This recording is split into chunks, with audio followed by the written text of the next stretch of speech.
पहला क्वेश्चन, किसी वस्तु को धक्का देना या खींचना कौन सी क्रिया है? इसका उत्तर होगा विराम की स्थिति में स्थिर किसी वस्तु में गति लाने के लिए या गतिमान वस्तु को विराम की स्थिति में लाने के लिए वस्तु को धक्का देना या खींचना पड़ता है। अब दूसरा क्वेश्चन है, बल क्या है? बल जिस प्रभाव से किसी वस्तु की स्थिति तथा विराम या गति की अवस्था में परिवर्तन हो जाए या उसकी दिशा बदल जाए, उस प्रयास को बल कहते हैं। वह तीसरा क्वेश्चन, बल के द्वारा कौन कौन सी क्रिया की जा सकती है? बल द्वारा निम्नलिखित क्रियाएं की जा सकती है। पहला, बल लगाकर किसी वस्तु की आकृति बदली जा सकती है। दूसरा, बल लगाकर विराम की स्थिति में स्थिर किसी वस्तु को गतिमान किया जा सकता है। तीसरा, बल लगाकर गतिमान किसी वस्तु की दिशा बदली जा सकती है। चौथा, बल लगाकर गतिमान वस्तु की गति को बढ़ाया जा सकता है या घटाया जा सकता है या शून्य किया जा सकता है।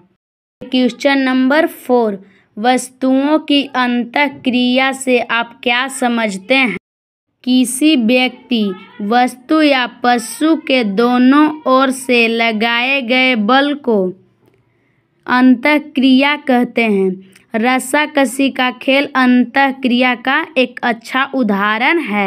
क्वेश्चन नंबर 5, एक ऐसा उदाहरण दीजिए जिसमें दो व्यक्तियों द्वारा बल आरोपित किया जा रहा है परंतु परिणामी बल शून्य होता है। उदाहरण में हम रस्साकसी के खेल को लिख सकते हैं। विपरीत दिशाओं से लगे बल यदि बराबर हों तो कोई पक्ष किसी पक्ष को खींच नहीं सकता। इसका अर्थ हुआ कि दोनों ओर से बल तो आरोपित हो रहा है किंतु परिणाम शून्य ही रहता है। ब्रह्मांड के सभी ग्रह या पिंड इसी शून्य परिणामी बल के कारण अपने अपने पथ पर चक्कर लगाते रहते हैं। प्रश्न नंबर 6, रस्साकसी के खेल में दो दलों द्वारा बल किस दिशा में लगाया जाता है? रस्साकसी के खेल में दो दलों द्वारा बल एक दूसरे की विपरीत दिशा में बल लगता है।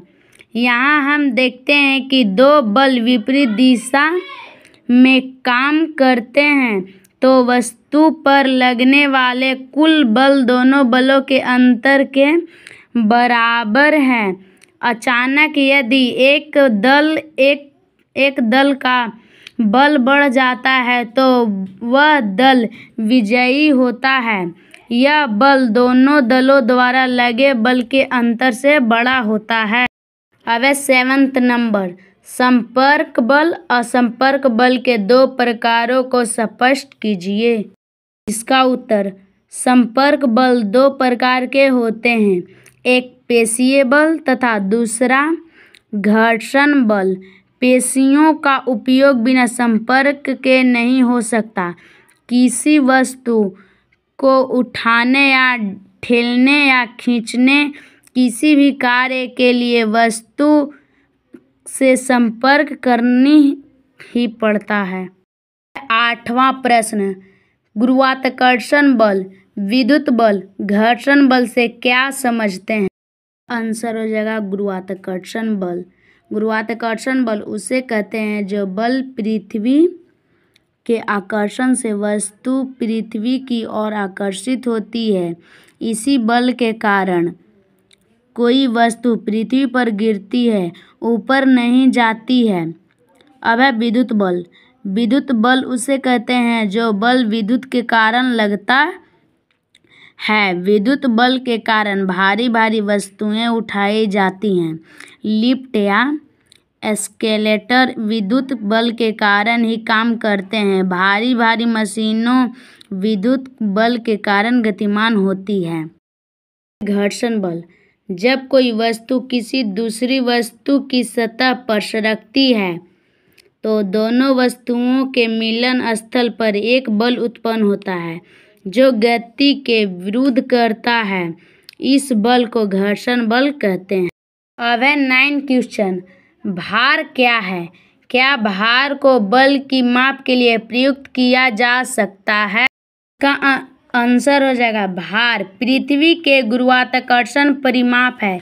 निश्चित रूप से भार को बल की माप के लिए प्रयुक्त कर सकते हैं। पानी से भरा बाल्टी को जब हम उठाते हैं तो वह भारी लगती है। यह भारी लगना ही भार है। जिस बल से हम भार उठाते हैं वही बल की माप है। अब है 10वां क्वेश्चन। मिलान कीजिए। गुरुत्वाकर्षण बल। गुरुत्वाकर्षण बल का आंसर हो जाएगा दूसरा, सेब का पेड़ से टूटकर नीचे गिरना। अब है विद्युत बल। विद्युत बल का आंसर हो जाएगा 5, कागज के टुकड़े का आकर्षित होना। अब है घर्षण बल। घर्षण बल का आंसर हो जाएगा चौथा, ऊष्मा उत्पन्न होना। अब है चुंबकीय बल। चुंबकीय बल का आंसर हो जाएगा लोहे की कील को आकर्षित करना। अब है पेशीय बल। पेशीय बल का आंसर हो जाएगा घोड़ा द्वारा गाड़ी खींच। अब है 11वां क्वेश्चन। बल की इकाई का नाम बता। का आंसर हो जाएगा बल की इकाई का नाम न्यूटन है, जिसे एन से सूचित करते हैं। अर्थात बल का एसआई मात्रा kgm(s-2n)। अब क्वेश्चन नंबर 12। जब गेंद हवा में फेंकी जाती है तो इसकी गति में परिवर्तन होता रहता है। ये परिवर्तन किन किन बलों के द्वारा किए जाते हैं? इसका आंसर हो जाएगा गेंद पहले विराम अवस्था में रहती है, इसमें बल लगा